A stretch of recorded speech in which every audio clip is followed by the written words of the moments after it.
تو ہم نے ذکر باتوں میں ہم نے عرض کر دیا کہ حضور یہ بہت پرانی عمارت ہے، اب اس کی توسیع کب کروا رہے ہیں؟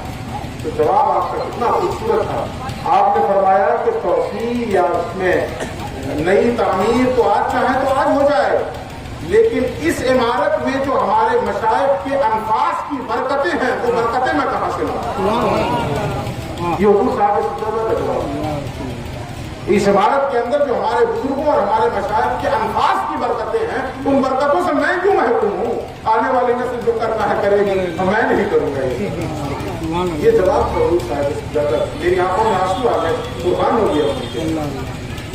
تو یہ بڑے مولانا کی فصل تربیت کا نتیجہ کہ پکا مکان نہیں بننے اور مٹی کے مکان میں زندگی گزارنے. یہ اللہ والے ہوتے ہیں جو معاملات میں بھی مومن ہوتے ہیں. تو یہ چند باتیں ہم نے اسلامی اخلاقیات کی روشنی میں آپ کے گوشے گزار کرنے کی کوشش کی ہے، اس امید کے ساتھ کہ اللہ رب العزت سب سے پہلے مجھے عمل کی توفیق بخش دے، اور اللہ رب العزت صاحب عرس کے صدقے اور جملہ مشائخ کے خانوادہ مدید کے صدقے ہم تمام سامعین کے دلوں کی دنیا بدل دے، اور ہمارے اندر بھی اسلامی اخلاق و آداب اللہ رب العزت پیدا فرما دے. دوران گفتگو جو کچھ اچھی باتیں میرے منہ سے نکلی ہیں اس میں میرا کوئی کمال نہیں، وہ اللہ کی عطا ہے. جو کمیاں کوتاہیاں ہو گئی ہیں وہ میری جانب سے، میں ان کمیوں اور کوتاہیوں کے لیے اعلانیہ توبہ کرتا ہوں. استغفر اللہ ربی من کل ذنب واتوب الیہ وآخر دعوانا ان الحمد للہ رب العالمین. السلام علیکم ورحمۃ اللہ وبرکاتہ.